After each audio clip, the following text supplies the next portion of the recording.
რა გარემოებებს ქმნის ტრამპის ასეთი ჩამოყალიბება? ცვლილებას ვერ უთქვით, თუმცა ჩამოყალიბება ადგილზეა და სახეზეა. იცით, ეს ჩემი აზრით არის განგრძობითი პროცესი. თავიდან ჩვენ, როდესაც ასე ვთქვათ, დაიწყო ტრამპის ადმინისტრაციამ რუსეთის მიმართულებით გააქტირება, ჩვენ ხედავდით, რომ ვიტკოფის მეშვეობით, ახლო აღმოსავლეთში მის წარმომადგენლის მეშვეობით გადაერთო რუსეთზე და ესე ლაგდებოდა ეს პროცესი, ჩემი აზრით, ასე ვთქვათ, უკრაინისთვის არასახარბიელად.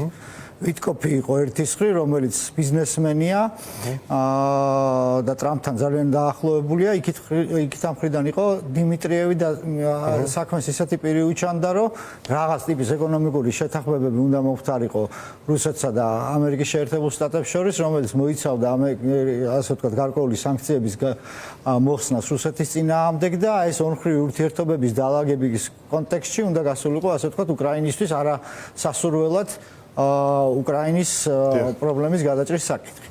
თანდათან ეს პოზიცია შეიცვალა, ვიტკოფი ახლა გაწეულია უკანა პლანზე, ჩვენ ვეღარ ხედავთ მის ვიზიტებს მოსკოვში, აღარ არის ფაქტიურად, ბოლო პერიოდში მე არ მახსენდება ესეთი ვიზიტი, როცა თავიდან ძალიან ბევრი იყო და წინა პლანზე წარმოიწია კელოგი, რომლის ასე ვთქვათ, კატეგორიულად წინააღმდეგი იყო რუსეთი თავიდან, იმიტომ რომ მიიჩნევდა მას უკრაინის ხარდამჭერად და ახლა ეს კელოგი უფრო ხშირად აქტიურად პოზიციონირებს ამ უკრაინის საკითხთან მიმართებაში. ახლა გუშინდელი კი არა, დღევანდელი, ხო? დღევანდელი განცხადება ვერ ვიტყვით, რომ იდეალურია, ანუ ჩვენ ასე ვთქვათ, უკრაინის ხარდაჭერების გადასახედიდან იდეალურია, მაგრამ ამ საერთო კონტექსტიდან გამომდინარე, თქვენ სწორად აღნიშნავს, რომ თავარია, ასე ვთქვათ, იარაღის მიწოდებაზე იქნა მიღებული გადაწყვეტილება, იმიტომ რომ კრიტიკული სიტუაცია იქნება თანდათანობით უკრაინაში ამ იარაღის თვალსაზრისით და დანარჩენს მომავალი გვიჩვენებს და იმედია, რომ კიდევ უფრო მეტად, ასე ვთქვათ, უკრაინის სასარგებლოდ შეიცვლება ტრამპის ადმინისტრაციის პოზიცია. ტრამპი ისეთი ავკარგიანი კაცი არის ამ კუთხით შეიძლება ითქვას, მისი მემკვიდრეობა პირველი ვადისაც და ამ ვადისაც ფაქტია, რომ იქნება ძალიან მრავალმხრივი. და ერთ-ერთ მემკვიდრეობად შეიძლება უკვე ჩაითვალოს ნატოს ბოლო სამიტი, რომელმაც მოიტანა ისტორიული ცვლილება ამ ალიანსისათვის, იმ გაგებით, რომ ტრამპმა რაც ვერ მოახერხა ვერავინ, მანამდე მოახერხა, რომ ეს ნატოს წევრი სახელმწიფოები, ევროპული სახელმწიფოები სხვა ფორმით აიძულა, მოელაპარაკა, დაარწმუნა, მაგრამ წამოიყვანა იმ გზაზე, რომ ისინი თავდაცვას დახარჯავენ ბევრად მეც, ხოლო თუ თავდაცვა მისგან უნდა დაიცვას თავი ევროპამ, უკვე ძალიან ნათელია, ხო აქ რუსეთს არის საუბარი. ანუ ეს სურათი ძალიან ნათელი გახდა. რა როგორ შეიცვალა ნატო? აი ბოლო ერთ წელიწადში.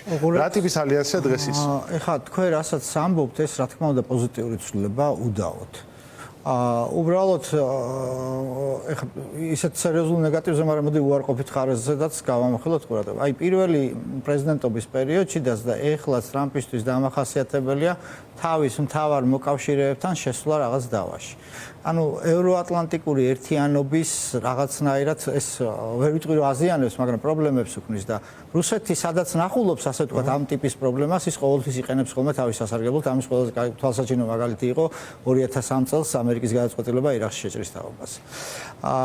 ეს არ არის თვალ სახარბიელო, იმედია ეს დაალაგდება, მით უმეტეს ამასაც კარგად აცნობიერებენ, ასე ვთქვათ, ამერიკის შეერთებული შტატების ევროპელი პარტნიორები და ძალიან კონსტრუქციული მიდგომა აქვს ტრამპის ადმინისტრაციასთან თანამშრომლობის გაღრმავების თვალსაზრისით. აქაც ახლა უყურეთ, აი უკრაინის გადაწყვეტილებაში ეს იარაღის შესყიდვა, ხო, თითქოს ნატოს ხაზით უნდა წასულიყო, მაგრამ საბოლოო ჯამში აღმოჩნდა, რომ ევროკავშირი იყიდის ამ იარაღს და მიაწოდებს უკრაინას. ნატო აქ შემთხვევით არ გამქრალა, ესე იგი, აქ ჩემი აზრით იმას გულისხმობს, რომ ეს ტრამპის ადმინისტრაციის პოზიცია, რომ პასუხისგებლობა ნაკლები ქონდეს ამ უკრაინის საკითხთან დაკავშირებით და ეს ნატოს მომენტი გამორიცხოს, ეს არის.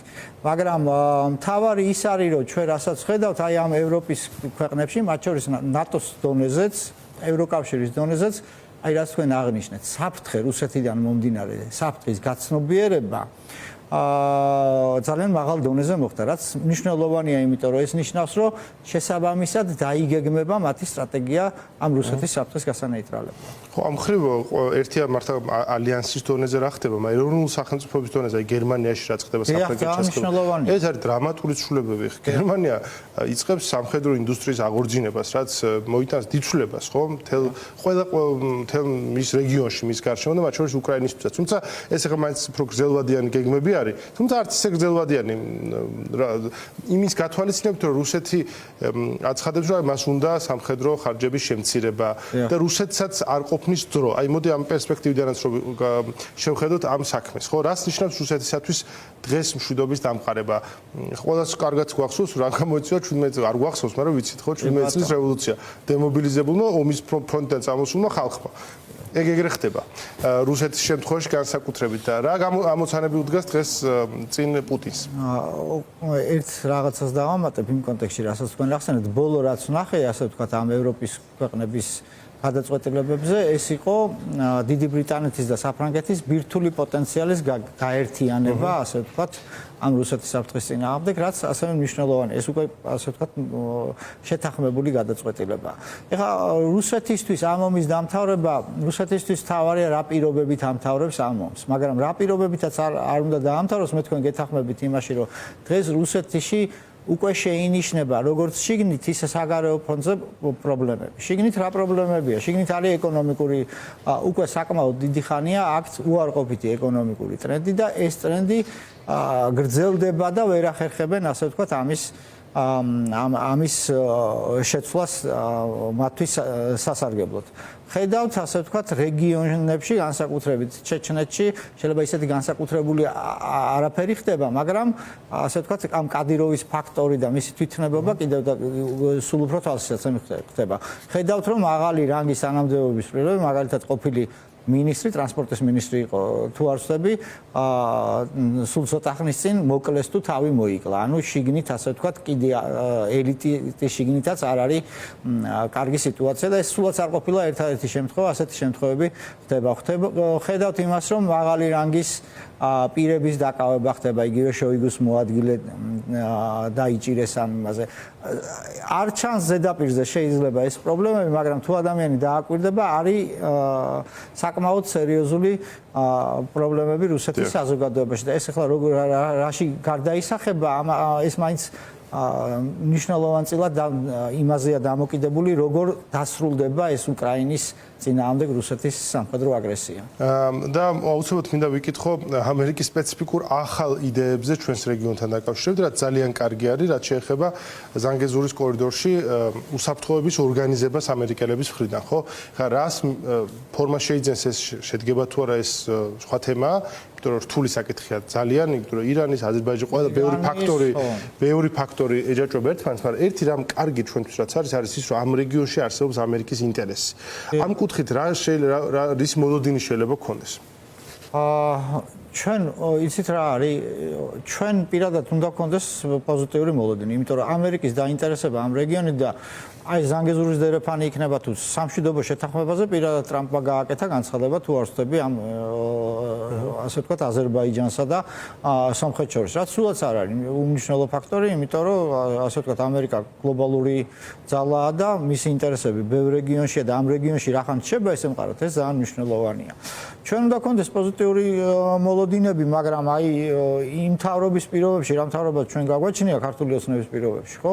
ეს პოზიტიური მოლოდინები რამდენად გარდაისახება, ასე ვთქვათ, პოზიტიურ ძრებს, ეგ კიდე მეორე საკითხია და ძალიან რთული საკითხია, იმიტომ რომ ქართული ოცნებისთვის ჩემი აზრით არ აქვს იმას მნიშვნელობა ამერიკის რამხელა ინტერესია ამ რეგიონში. მისთვის მნიშვნელობა აქვს რა არის რუსეთის ინტერესი. და ამას ჩვენ ხედავთ მაგალითად სომხეთთან დამოკიდებულებაში, ხო? რომელსაც ასე ვთქვათ, ქართული ოცნება როგორც ბერკეტი და ზეწოლის ბერკეტი ისე გამოიყენება, იქნება ეს ასე ვთქვათ, ტვირთების ტრანსპორტირების ექსპორტის შეზღუდვა თუ იქნება ეს გაზის ტარიფის გაძვირება სომხეთისთვის. კი, და ეს სხვა შორის ახალი ამბავია შეიძლება ითქვას, ჩვენ მესამე ქვეყნების წინააღმდეგ გვიყენებს უკვე რუსეთი. ხო და თან ჩვენი რეგიონის მეზობელი გადაჯაჭვულები რო ვართ ეგეთი ქვეყნის. უყურეთ, ეს რაც ხდება, ხო? ლოგიკურად არ შედის ქართული ოცნების ინტერესებში. მის მეზობლებთან ურთიერთობების გაფუჭება. ეს წარმოუდგენელი, იმიტომ რომ ჩვენ ამდენი წელია ხა დამოუკიდებლობის მოპოვის მერე ამდენი დრო გავიდა, ჩვენ ერთმანეთში გქონია სხვადასხვა ტიპის გაუგებრობები, შეიძლება უთანხმოებები, მაგრამ ჩვენ სომხეთთან და ჩვენ აზერბაიჯანთან ყოველთვის ვინარჩუნებდით, ხა თურქეთზე აღარ ვლაპარაკობ, ხო? ყოველთვის ვინარჩუნებდით კარგ ურთიერთობებს, ურთიერთგაგებას, ეს იყო ჩვენთვის მნიშვნელოვანი და ამის დაზიანება მეზობლებთან ურთიერთობების დაზიანება მხოლოდ რუსეთის ინტერესებში შეიძლება შედგება. სომხეთის სხვა შორის ყველა ხელისუფლება, მათ შორის ისეთები, რომლებიც რუსეთთან ძალიან ახლოს იყვნენ, ძალიან მეთოდურად იბრძოდნენ, მათ შორის ჩვენთვის ძალიან სენსიტიურ თემებთან დაკავშირებით, რაც შეეხებოდა ახალქალაქის ნებისმიერ სომხებში სეპარატიზმის გაღვივებას. სომხეთის ხელისუფლება ამაში ჩვენ გვეხმარებოდა, რუსეთისა არა. შეგახსენებთ ვახაგან ჩახალიანი დააკავეს სომხებმა მაშინაც და ეს ერთობლივი თანამშრომლობა იყო სომხეთის სახელმწიფოს საქართველოს, იმიტომ რომ მათაც სომხეთს არ უნდა რომ აქ რაიმე ტიპის დაპირისპირება ქონდეს საქართველოსთან პირიქით. ანუ აი ამ რაღაცა სეპარატისტული განწყობის მუდმივი ჩაცხრობით არის სომხეთი დაკავებული და ამ მხრივ ფაშინიანს ძალიან კარგი განცხადები აქვს, მათ შორის თბილისში გაკეთებული. ფაშინიანმა უფრო მეტიც გააკეთა ჩვენთვის, ასე ვთქვათ, აი გაეროს რეზოლუციას რო იღებდნენ, იქ არასოდეს ასე ვთქვათ, ჩვენთვის სასარგებლო პოზიცია ფაშინიანამდე არ დაუფიქსირებია გაეროში. რუსეთს და ფაშინიანის პირობებში ასე მოხდა, შეიცვალა. ეს ძალიან მნიშვნელოვანია, ხო ჩვენთვის ტერიტორიული მთლიანობის ადენა ხო არ არის, ასე ვთქვათ, მეათე ხარისხის საკითხი და ამ საკითხში მით უმეტეს სომხეთის ხარდაჭერა რუსეთის ფაქტორებიდან გამომდინარე ძალიან სერიოზული პოლიტიკური გადაწყვეტილება. თუ ვინმე სომხური სეპარატიზმის გაღვივებას ცდილობდა სამხრეთ საქართველოში, ეს იყო არა სომხეთი, არამედ რუსეთი და სომხეთი ამაში ხელს უშლიდა მას ყოველთვის. აი ეს არის სიმართლე ხო ამასთან დაკავშირებით.